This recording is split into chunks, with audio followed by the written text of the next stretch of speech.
네, 안녕하십니까. DMQA 오픈 세미나 발표를 맡은 고려대학교 DMQA 연구실의 조윤상입니다.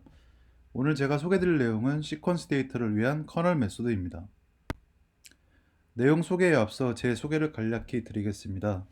저는 지금 고려대학교 산업경영공학과 DMQA 연구실에서 박사과정으로 재학 중이고 관심 연구 분야는 멀티센서 시그널에 적용하는 Explainable AI 그리고 시퀀스 데이터를 위한 예측 분석입니다. 그럼 발표 시작하겠습니다. 발표는 다음과 같은 순서로 진행하겠습니다.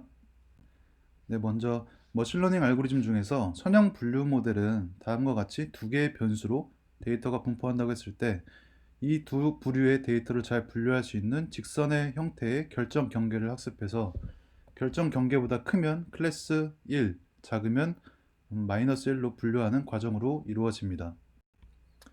하지만 다음과 같이 데이터가 분포해 있다고 했을 때 선형 분류 모델을 학습하면 아무리 좋은 알고리즘이라고 해도 정확하게 분류하기 어려운 상황입니다. 네, 그래서 다음과 같은 데이터를 분류하기 위한 디시전 바운더리를 생각해 보면 다음과 같이 직선이 아닌 형태가 될 텐데요. 선형 모델로부터 이러한 분류를 가능케 하는 방법이 바로 커널 메소드입니다. 그래서 오늘 세미나 주제인 시퀀스 데이터를 위한 커널 메소드 중에서 커널 메소드가 어떠한 과정으로 이루어지는지 먼저 살펴보도록 하겠습니다. 그래서 아까와 같은 2차원 데이터에서 분류를 수행할 수 있다는 얘기는 이 2차원 데이터를 분류를 더 잘 수행할 수 있는 고차원 데이터를 생성한 다음에 선형 분류를 가능하게 하는 것과 같은 말입니다. 여기서 원본 데이터를 고차원으로 디자인하는 게 바로 매핑 펑션입니다. 자, 그래서 매핑 펑션 파이는 원본 데이터에서 고차원 데이터를 생성하는 어떤 함수를 의미하는데요. 예를 들어서 왼쪽에 2차원으로 이루어진 두 개의 데이터 x와 z가 있을 때 매핑 펑션 파이는 첫 번째 변수의 제곱, 두 번째 변수의 제곱, 두 변수와 루트 2를 곱하는 변수 총 3개의 차원 데이터를 생성하는 함수라고 해보겠습니다. 그럼 x와 z 두 데이터는 이 매핑 펑션을 적용했을 때 다음과 같이 3차원의 데이터로 생성된 것을 볼 수 있습니다. 이러한 과정을 대표적인 선형 분류 모델인 SVM에 입혀서 한번 설명을 드려보겠습니다. 자, 이 식은 SVM을 학습하기 위한 목적식인데요. 가장 오른쪽 부분을 보시면 모든 원본 데이터에 대한 내적 형태로 전개된 것을 볼 수 있습니다. 여기에 매핑 펑션을 적용한 형태로 수식을 바꿔보면 다음과 같은데요. 여기서 한 가지 어려운 점이 있습니다. 그 어려운 점이 뭐냐면 일단 다음과 같은 테이블 형태로 보면 결국 매핑 펑션은 원본 데이터의 변수 개수보다 높은 개수의 차원으로 나타낼 텐데 모든 데이터에 대해서 적용하고 좋은 매핑 펑션을 찾기는 어렵습니다. 자, 그래서 여기서 적용되는 개념이 바로 커널 펑션인데요. 네, 아까 예제로 돌아와서 제가 만약 커널 펑션을 다음과 같이 두 데이터를 서로 곱한 것의 제곱이라고 정의했을 때 전개해 보면 다음과 같은 형태로 나타낼 수 있고요. 그 수식은 결국 그 두 데이터에 대해서 매핑 펑션을 적용한 것에 내적으로 표현이 가능합니다. 실제로 계산을 해보면 둘 다 모두 0으로 같은 값을 나오는 것을 확인할 수 있고요. 그래서 그 커널 펑션은 매핑 펑션의 내적으로 표현 가능한 함수를 의미하고 이 조건을 만족해야 한다는 게 머스의 정리입니다. 자, 그래서 모든 데이터에 대한 매핑 값을 바로 계산하지 말고 매핑 펑션의 내적 연산과 같은 값을 바로 계산할 수 있는 커널 펑션으로 표현할 수 있게 됩니다. 자, 그래서 어떤 수식이 벡터의 내적을 포함할 때 커널 함수로 대치하여 계산하자는 게 커널 대치 혹은 커널 트릭이라고 불립니다. 자, 그래서 일반적으로 커널 트릭을 적용할 수 있는 알고리즘들은 커널 SVM, 커널 PCA, 커널 FDA가 있고 매핑 펑션의 내적으로 표현되어야 한다는 조건을 만족한다는 커널 함수들은 대표적으로 폴리노미얼, 그리고 RBF, 그리고 하이퍼볼릭 탄젠트 커널이 있습니다. 자, 그래서 그 커널 기법들은 시퀀스 데이터에 적용할 수 있는데요. 일단 시퀀스는 어떤 이산형 변수의 시리즈로 이루어져 있습니다. 자, 대표적으로는 바이올로지컬 데이터 중에 단백질 데이터를 예를 들 수 있습니다. 단백질 데이터는 총 20가지 종류의 심볼들을 나열한 형태로 시퀀스 데이터를 구성하고요. 이렇게 구성된 시퀀스를 가지고 단백질의 역할을, 단백질의 패밀리를 분류하는 문제에 적용할 수 있습니다. 그리고 손글씨 데이터인 엠리스트 데이터도 시퀀스 데이터로 표현을 할 수가 있는데요. 각각 손글씨 획을 한 상태로 보고 그 상태를 나열한 형태로 시퀀스 데이터를 구성해서 분류 문제를 수행할 수 있습니다. 그래서 이렇게 구성된 시퀀스 데이터들을 잘 분류하려면 이 역시 좋은 피처 스페이스에 매핑을 해야 합니다. 자, 그래서 시퀀스 데이터를 위한 커널 펑션을 설계하기 위해선 다음 두 가지 조건이 요구되는데요. 첫 번째로 문자열의 순차 정보를 피처 스페이스의 표현, 즉 매핑 펑션을 의미하고요.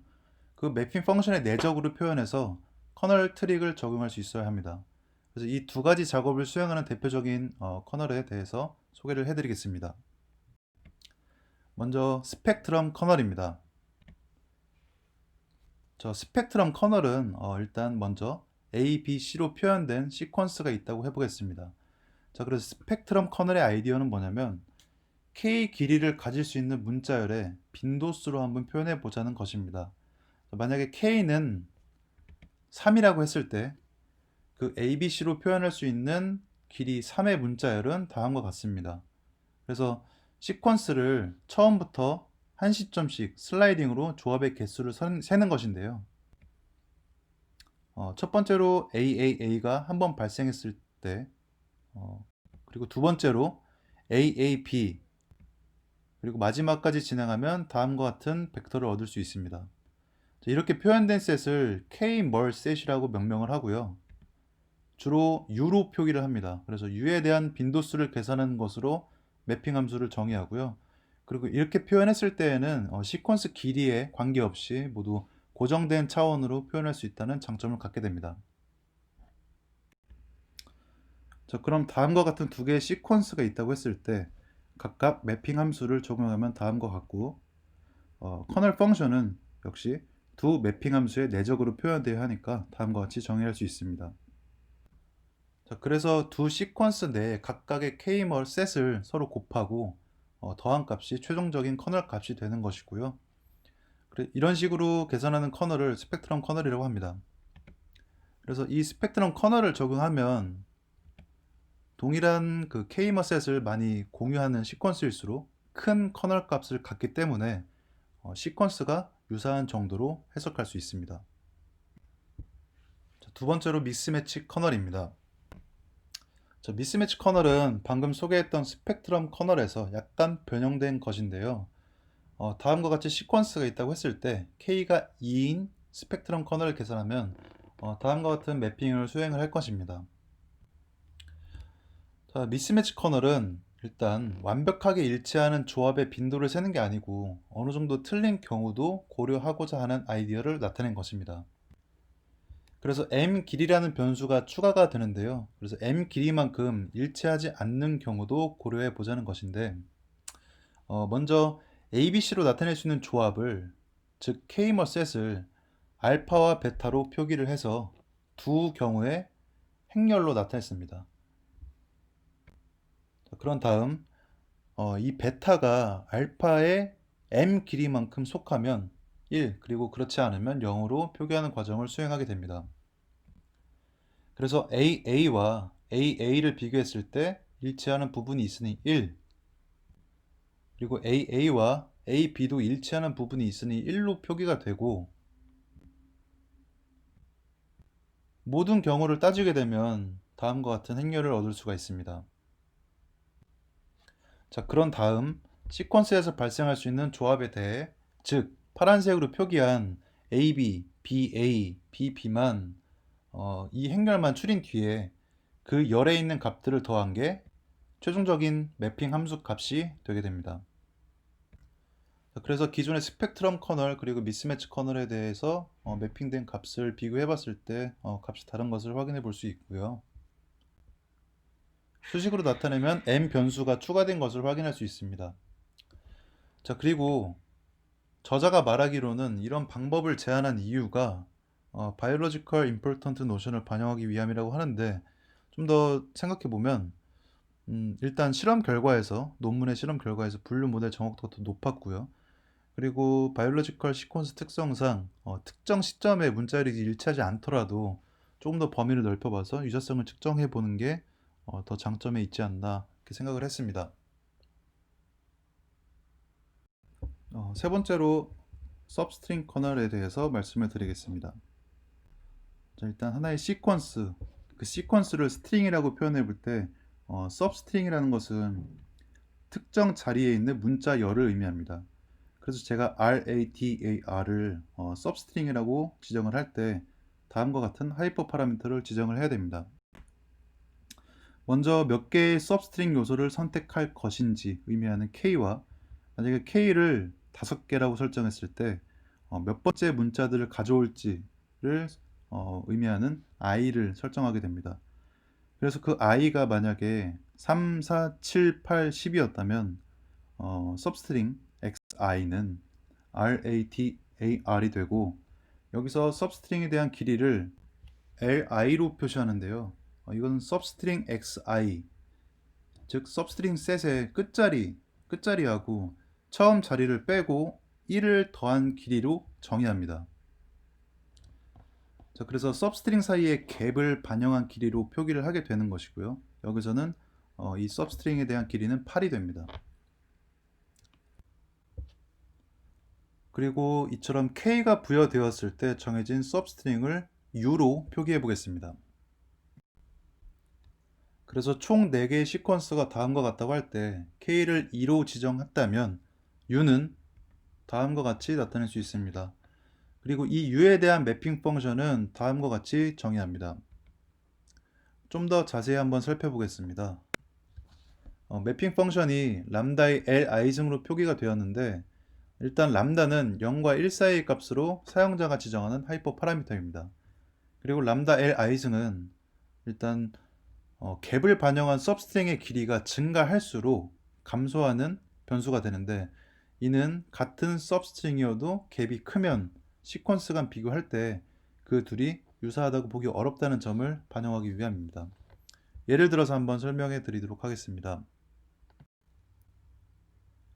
다음과 같이 서브스트링 셋을 정의했을 때 첫 번째 서브스트링 CA는 매핑 펑션을 적용하면 람다 2승이 되고요.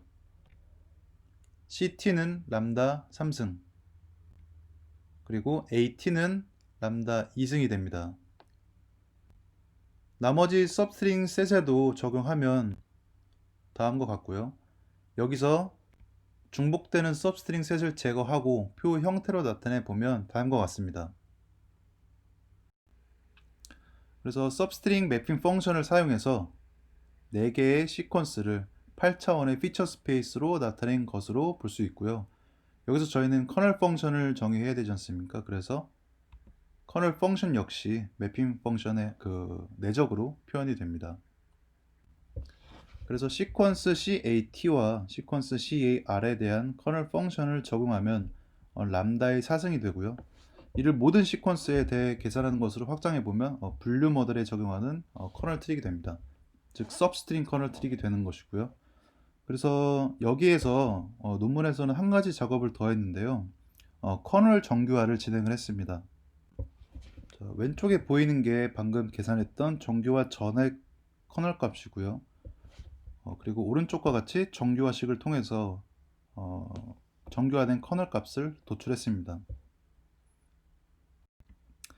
자, 그래서 커널 정규화를 수행한 그 식을 봤을 때 자세히 살펴보면 코사인 시밀러리티와 같은 계산법인데요.